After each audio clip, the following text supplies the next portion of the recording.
Vocês pediram e nós atendemos. Hoje nós vamos falar sobre o futuro do Japão se nada for feito. Entendam todos os detalhes no vídeo a seguir.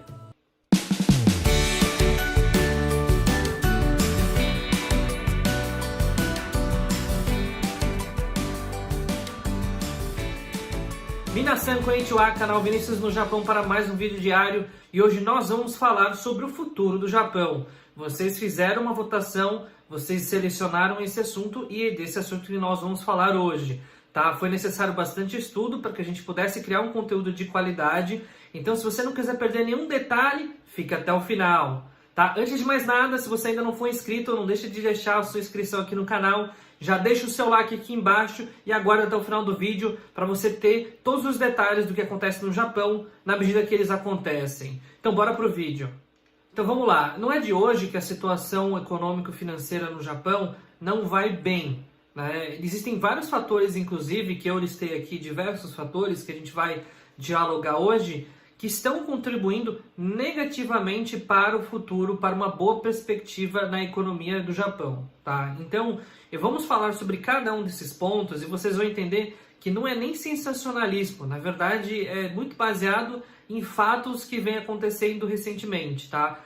Depois que eu fiz esse levantamento dos pontos que de fato estão prejudicando, inclusive depois que eu fiz o contraponto com as novidades, com tudo de bom que está acontecendo, eu fiquei muito preocupado, tá? Porque de fato a balança de fatores negativos não está sendo compensada pelos fatores positivos. Então, se você quiser realmente ter a noção perfeita do que está acontecendo, fica até o final, não perca um detalhe do nosso vídeo, tá? Então a gente vai começar contextualizando aqui, falando da questão da taxa do crescimento econômico, tá? Não é novidade que o Japão ele já não vem crescendo de forma consistente há muitos anos, né? Na verdade, desde, digamos aí, do começo dos anos 2000, o Japão tem passado por fases bastante instáveis, né? Então a gente viu que no final, bem no finalzinho do século passado, a gente teve aí o advento, né, do toyotismo, que foi toda a questão da reinvenção da forma de produzir carros, né, da questão da linha de produção para o modelo just-in-time.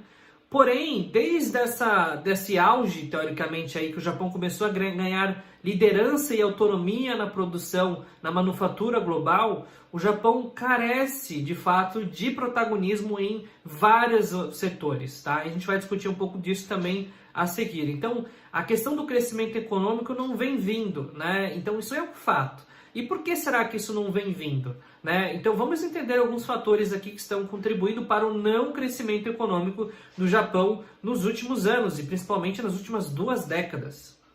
Uma das coisas que é marca registrada do Japão desde sempre, e infelizmente isso não vai mudar, é que o Japão ele é ausente de abundância de recursos naturais. O que isso significa? Seja aquele minério específico ali, muito valioso, né, como diamante, ouro, seja mesmo as riquezas do ponto de vista de petróleo, ou até mesmo a produção aí de etanol, enfim, de álcool através do milho em massa, o Japão ele não consegue, não tem recursos naturais e não usufrui dessa infraestrutura natural para obter fonte de riqueza, como países, no caso, como a Arábia Saudita, a questão do petróleo, como por exemplo a Venezuela, né, que existem de fato uma dependência de recursos naturais, né, ou mesmo o próprio Brasil e também com abundância, por exemplo, da exportação de minério de ferro, óleo bruto e muitas outras coisas. Então, o Japão ele não tem essa alavanca de receita, digamos assim. Isso é um fator que preocupa, mas até aí nada novo, né? De fato, não apareceu nenhuma novidade nas últimas décadas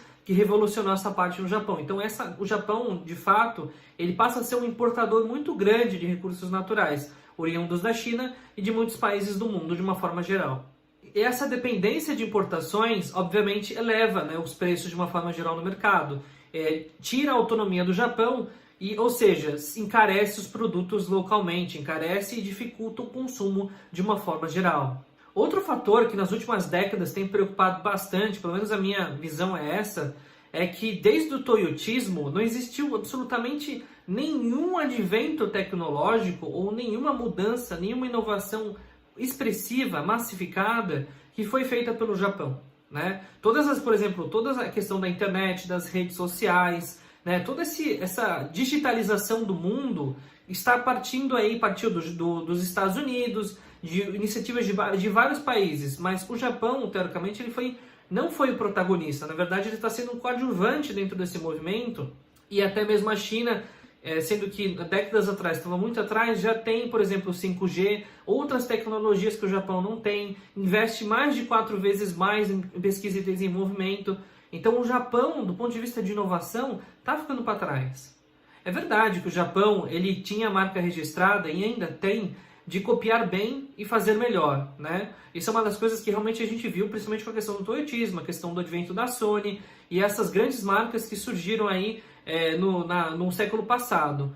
Agora, infelizmente, a gente não consegue ver nenhum grande case de empresas que de fato estão criando, estão inovando, como é o caso da Tesla, né? Empresas que Facebook, Google, empresas que de fato estão revolucionando os mercados, né? Cada vez mais estamos no mundo digital. E como o Japão está acompanhando isso? Como um coadjuvante. Então, isso é um fato. Infelizmente, é uma realidade muito complicada que acaba de fato agravando ainda mais a situação que nós vivemos no momento.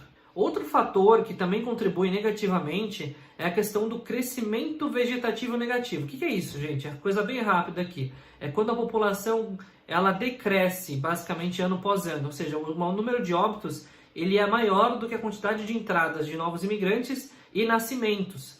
Tá? Então, é uma preocupação muito grande. A gente sabe que a pirâmide etária do Japão ela é bastante grande na parte de cima, que significa que o público mais velho ele é muito predominante. E isso tem grandes impactos, principalmente na questão da criação de população econômica ativa, ou seja, de pessoas que possam trabalhar e gerar riqueza dentro do país.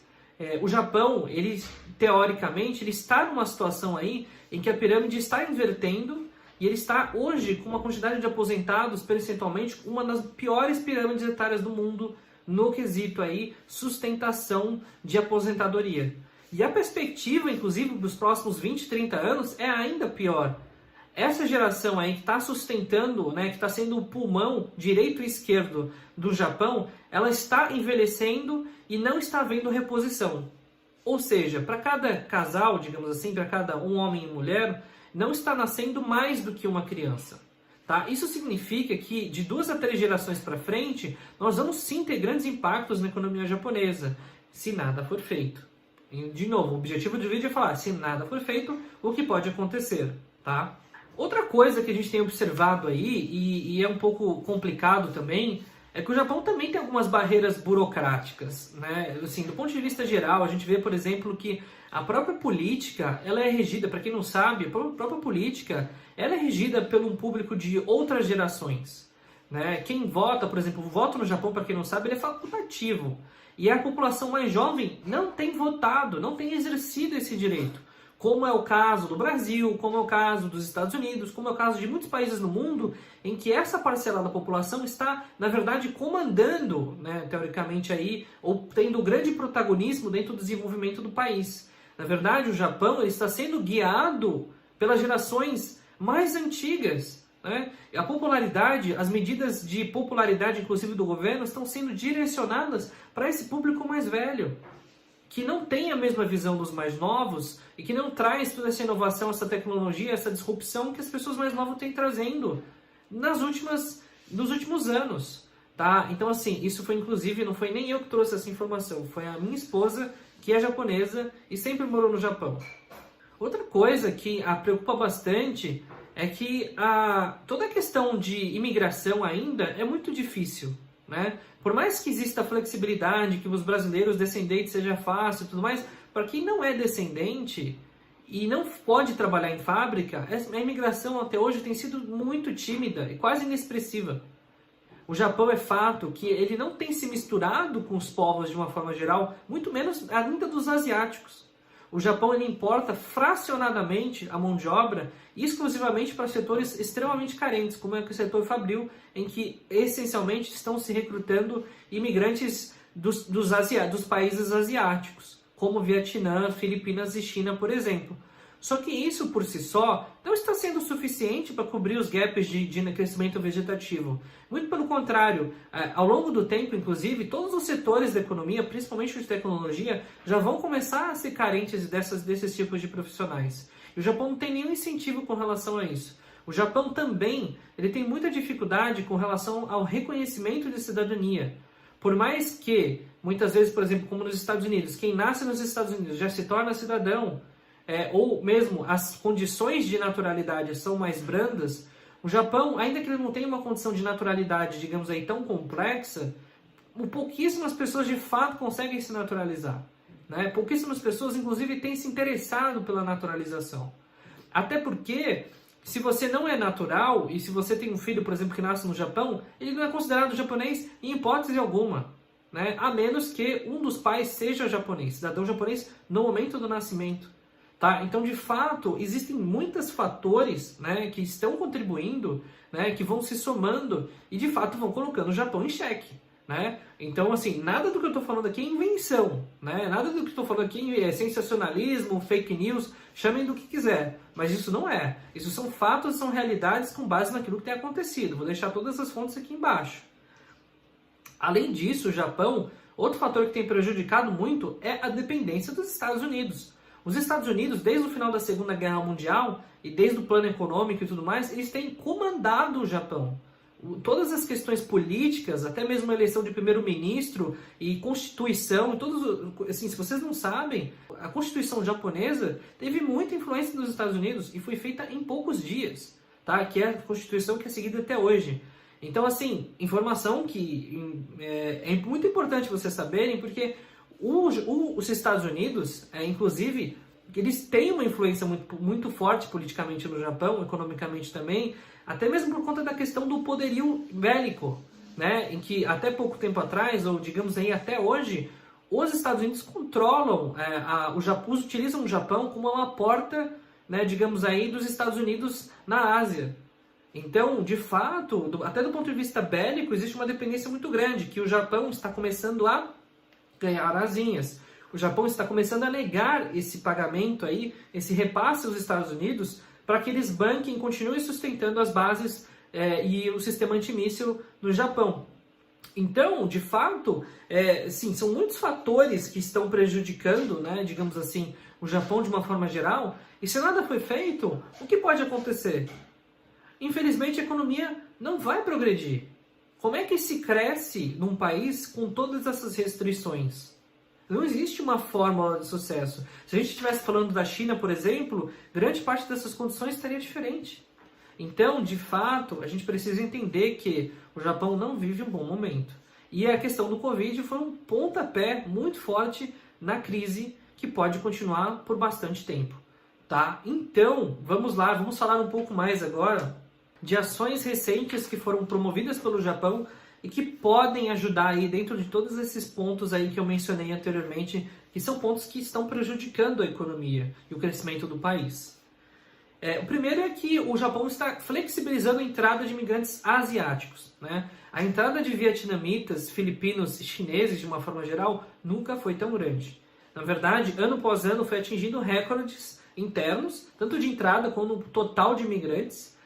E esses imigrantes estão compondo grande parte da mão de obra japonesa, principalmente em setores básicos.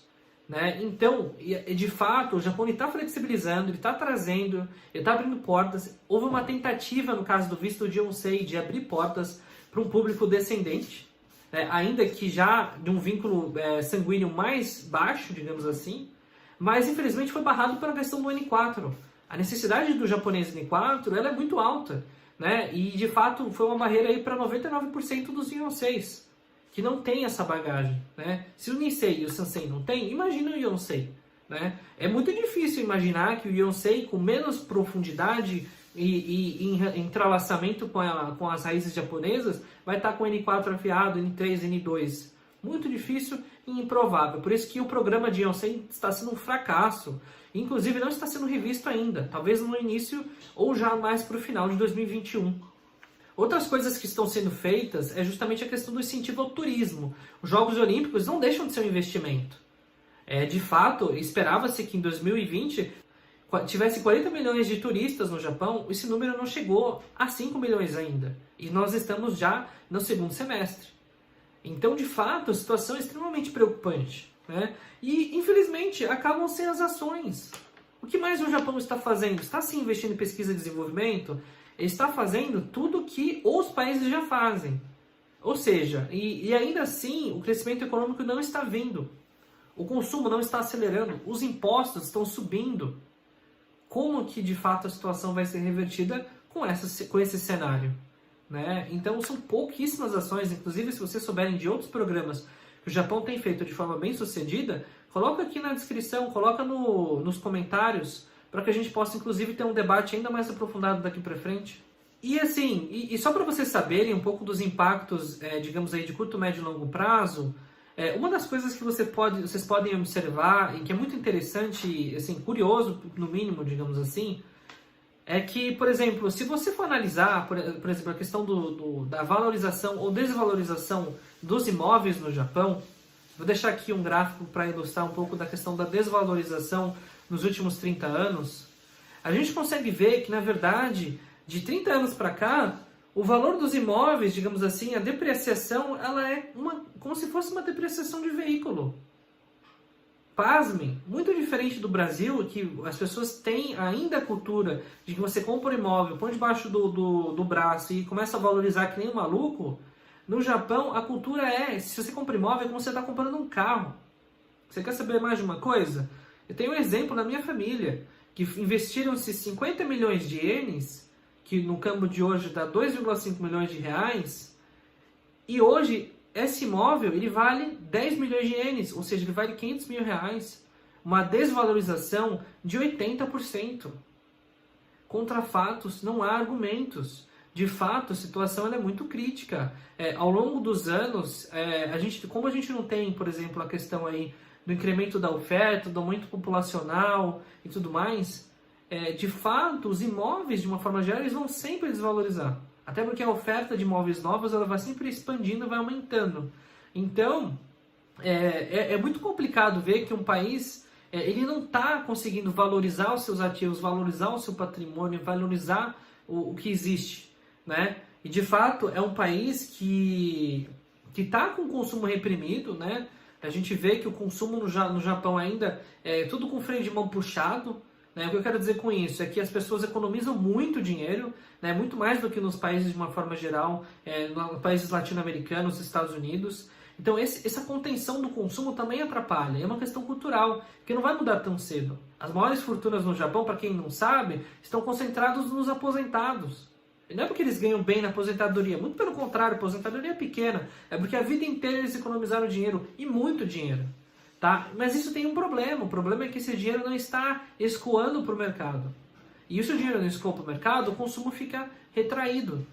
E isso, de fato, não tem mudado a economia. Tá? Então, a ingestão de dinheiro na economia está sendo dificultado pela cultura de poupadores. Né? Isso é uma das coisas que parece, inclusive, muito antilógica, né? Mas é pura realidade. Então, teoricamente, a situação, de fato, é bastante preocupante. Em conclusão, a gente consegue ver que as ações que estão sendo feitas são completamente insuficientes para conter a situação atual. Onde está o incentivo à natalidade? Cadê o incentivo à natalidade para que os casais tenham pelo menos 2 filhos? Eu estou esperando isso até hoje. Cadê? Né?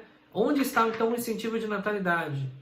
Onde estão os incentivos econômicos, além desses auxílios emergenciais? Aonde estão os auxílios econômicos? Onde está indo o dinheiro do investimento aí em pesquisa e desenvolvimento? Que não sai nada.